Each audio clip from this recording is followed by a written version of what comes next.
Ni hao, cari amici miei, oggi vi porto in Cina e in particolare al cospetto della sontuosa, millenaria, colossale, gigantesca, pantagruelica, grande muraglia cinese. Siamo nel luglio del 2017 e sono a Pechino in compagnia del mio amico Jacopo, o Jappo per gli amici, che gestisce il blog Abicina, dove racconta le vicende degli italiani in Cina, molto interessanti. Nella nostra settimana turistica decidiamo ovviamente di andare a vedere la muraglia cinese, e siccome la muraglia cinese può essere vista in un sacco di posti più o meno turistici, più o meno ristrutturati, eccetera eccetera, decidiamo di fare una cosa un po' alternativa, cioè andarla a vedere in una sezione non restaurata, tecnicamente neanche aperta al pubblico, ma di fatto largamente conosciuta sia in rete che tra i cinesi, e che è la sezione di Jiangkou. Come ci si arriva da Pechino a Jiangkou? È un delirio. Sostanzialmente noi abbiamo preso un pulmino che da Pechino ci ha portato nel villaggio di Xijia, mi pare si chiamasse, 3 ore di viaggio, tornanti, salite, discese, passi di montagna, un casino per arrivarci, per poi arrivare in questo villaggio di 5 case di pietra diroccate, dove c'era un signore che ci avrebbe aspettato con una tenda e il materiale per organizzare un piccolo bivacco per dormire sulla muraglia. Tutto questo perché? Perché uno dei miei sogni era riuscire a fare una foto al tramonto o all'alba sulla muraglia cinese. Non parliamo poi di poter fare le foto alle stelle sulla muraglia, mi sarebbe piaciuto davvero tanto. Dicevo appunto, siamo a luglio è in assoluto il mese peggiore per visitare la Cina, perché è un mese tremendamente umido, afoso, tendenzialmente piovoso, non è facile trovare delle belle giornate serene e limpide, e di fatto la giornata in cui siamo andati non era una giornata serena, non era una giornata limpida, ma era particolarmente brutta, diciamoci la verità. Non solo, le nuvole erano piuttosto basse, per cui la muraglia, passando in cima alle montagne, si trovava esattamente in mezzo alle nuvole. E tutto questo che cosa ha portato? Che noi ci siamo fatti un culo così per arrivare in cima alla muraglia,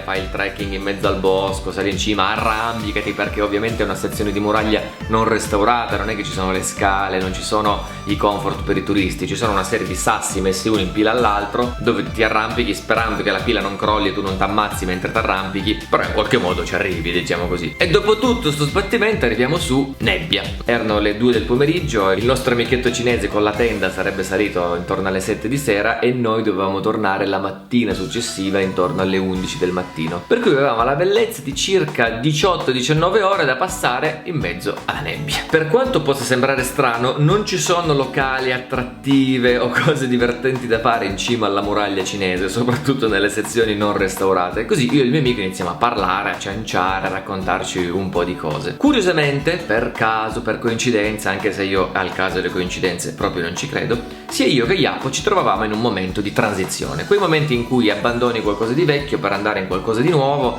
ma non tanto dal punto di vista esterno, ok? Le fasi di transizioni peggiori sono quelle interiori, dove stai pensando di abbandonare qualcosa per andare a qualcosa di nuovo, perché poi quando lo fai l'hai già elaborato e non è poi così complicato. Il problema è quando inizi a pensarlo, quando inizi ad affrontare dentro di te tutte le incognite, le paure, i timori che accompagnano qualunque scelta importante. Nel mio caso in quel momento era la scelta se iniziare a pensare seriamente di abbandonare il mio vecchio mestiere per dedicarmi di più a fare il fotografo, il viaggiatore e tutte queste cose belle. Nel caso di Jappo era più o meno la stessa cosa, cioè abbandonare un lavoro sicuro dove aveva fatto una carriera brillantissima in pochissimo tempo, investire nel suo progetto, nel suo sogno personale. E così ci mettiamo a parlare di tutte queste cose, ma io mi sento un po' così, sto vivendo questo momento, ho questa paura, e se poi succede questo, e se poi succede quell'altro, ma non lo so, ma tu che dici, bla bla bla bla bla. Il tutto immersi nella nebbia più completa. Sono successe delle cose divertenti perché abbiamo incontrato anche altri turisti durante quella giornata, ma a un certo punto, verso le 7 di sera, si è fatta notte. Eravamo solamente io e lui in questa tenda a dormire sui mattoni all'interno di una torre che una volta veniva utilizzata dai soldati come guardia verso i mongoli. Chiaramente favoriti dall'atmosfera lugubre, tetra, romantica, i nostri discorsi si sono fatti un pochettino più profondi e siamo andati a toccare degli argomenti molto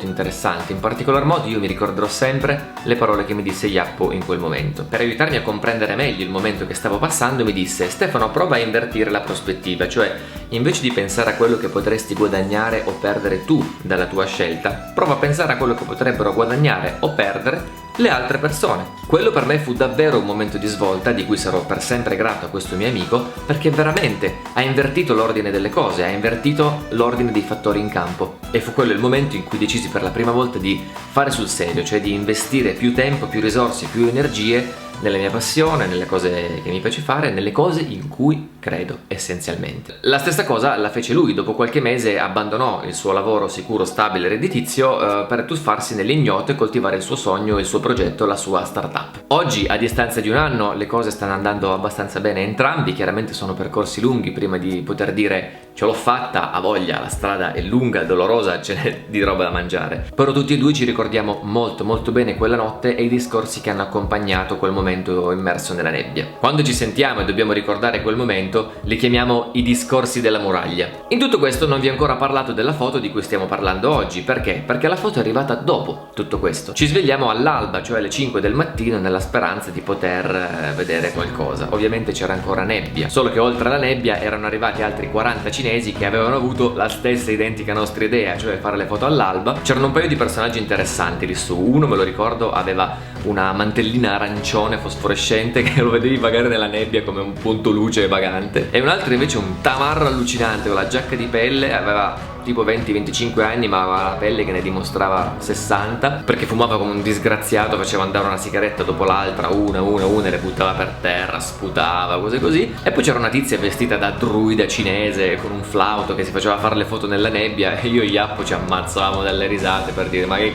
cazzo. E insomma l'intorno cosa c'era? Nebbia, appunto, la stessa nebbia che avevamo nella nostra testa io e Iappo il giorno prima, quella sera, e in quel periodo della nostra vita di confusione, di dubbi, eccetera eccetera. Ma a un certo punto, a sorpresa, davanti a noi la nebbia ha iniziato ad aprirsi e a far spuntare i colli con le torri della muraglia e la muraglia che li unisce, ovviamente. Era uno scenario bellissimo, spettrale, perché vedevi queste colline spuntare dal mare di nebbia con le nuvole che si muovevano più o meno, e che di fatto mi ha permesso di scattare la foto più bella che abbia scattato la muraglia cinese delle 2 volte in cui ci sono stato, perché credetemi è molto meglio che una bella giornata di sole. E non solo, a me personalmente piace pensare a questo momento come un simbolo, cioè che dopo la nebbia si dirada, inizi a vedere e quello che vedi è qualcosa di bello. Così quello che auguro personalmente a me e a Iappo in conseguenza dei famosi discorsi della muraglia è che dalla nebbia in cui ci trovavamo mentalmente in quel momento possa emergere qualcosa di bellissimo, che valga davvero la pena di vivere e che soprattutto dia un senso a tutta la pazienza che hai dovuto avere fino a quel momento lì. Quindi questa è la storia che si cela dietro quella fotografia, questa è la storia di come sono arrivato in un posto un po' strano e poco comune per le rotte turistiche, questa è la storia di una bella amicizia che unisce me in Italia e un caro amico in Cina, questa è la storia dei discorsi della muraglia.